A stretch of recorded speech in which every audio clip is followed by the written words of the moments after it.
Najlepši večeri, dragi prijatelji, nujne novice. Po zadnjih podatkih znanstvenikov, domačih seveda, izkazalo se je, da v našem telesu obstaja mišica, ki se lahko čez dan niti enkrat ne skrči. Ali pa če spite na hrbtu ali na trebuhu, ni pomembno, se lahko napne le 2-krat na dan. Katera mišica je to? Poskusite uganiti v komentarjih. Kdor ugane, mu bomo izkazali čast in spoštovanje. Gledam komentarje, le redki poznajo to mišico. Imenuje se po priimku njenega stvaritelja, sternokleidomastoidna mišica. Ivan Petrovič Grudino ključno soscevnov je leta 1825 prvič odkril to mišico na Sankt-Peterburškem simpoziju po zimi med snežnim viharjem. Torej, sternokleidomastoidna mišica. Kaj pravzaprav je to? S svojimi spodnjimi robovi se začne pri ključnici in prsnici.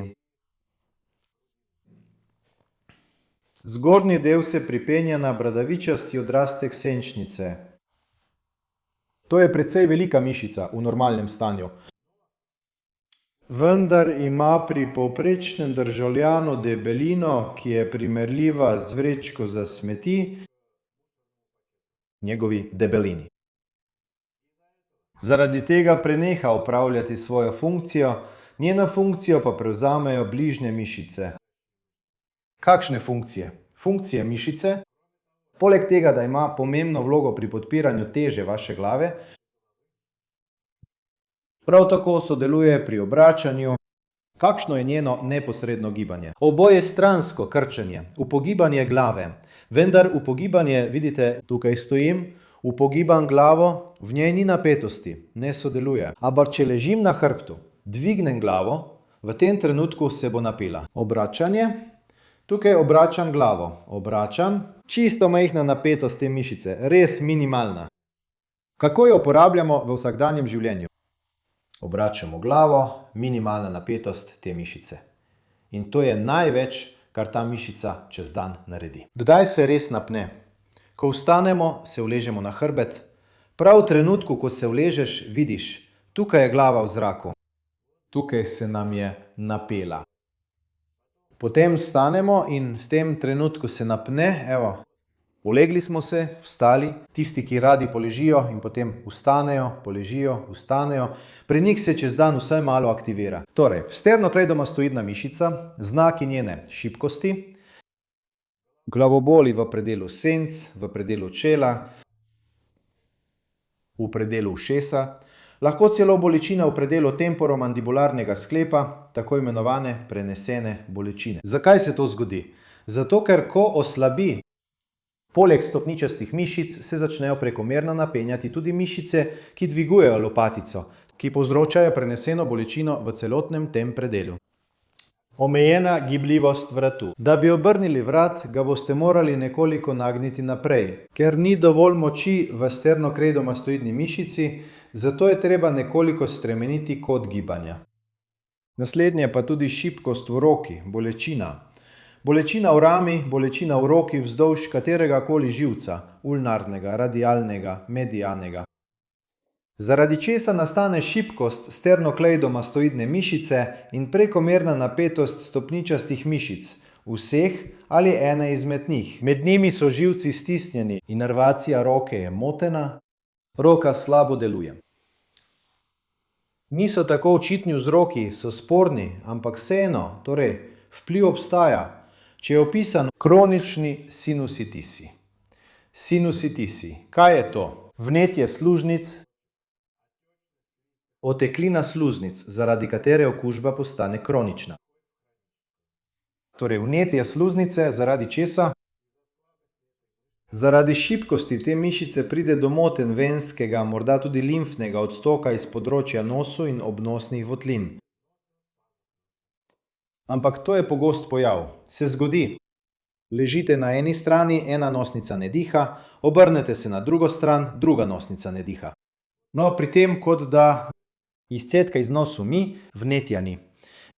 To je pravzaprav eden od znakov motenega venskega odtoka. Prav tako je vzrok šibkost prsne sternokleidomastoidne mišice, otekline na obrazu, tudi šibkost te mišice in pride do prekomernega kopičenja tekočine na območju vašega obraza. Lahko jo uporabite tudi za pomlajevanje. Samodejno poskrbi za dober tonus obraznih mišic. Torej, prijatelji, vidim že nestrpnost v vaših očeh. Želite izvedeti, kako jo trenirati? Torej, nič ni boljšega za sternokleidomastoidno mišico kot težka glava za trening. Če imate dodatna otežna bremena v obliki železnih obrazov ali zlatih zob,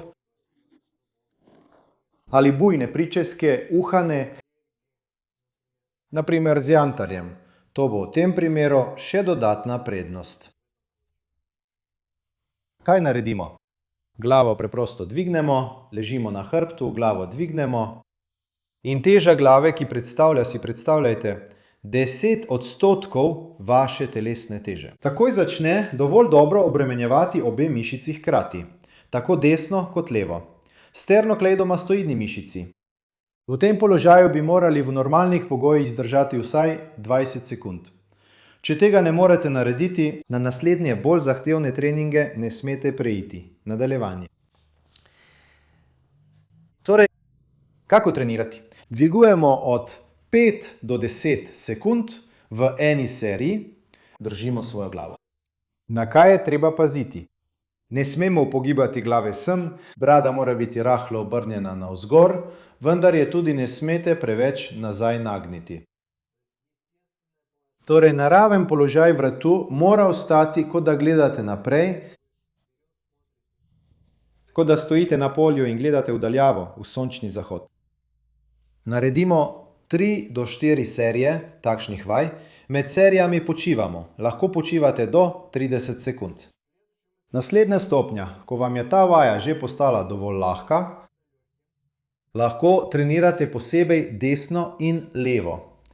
Levo mišico, zato tudi dvignete glavo in tukaj se vam bolj obremeni desna mišica. In v tem položaju zadržite, močno obračati glave ni treba, obrnite tako, da je nos obrnjen pod kotom 45 stopinj.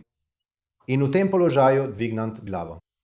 Dvignemo in držimo tako tudi od 5 do 10 sekund v eni seriji, zadržimo in spustimo, počivamo. Lahko izmenjujete, dvignete desno in levo, zadržite 5 do 10 sekund in spustite. Izmenjujte desno in levo ali pa najprej eno, nato drugo stran. V naslednji fazi lahko dodate obremenitev.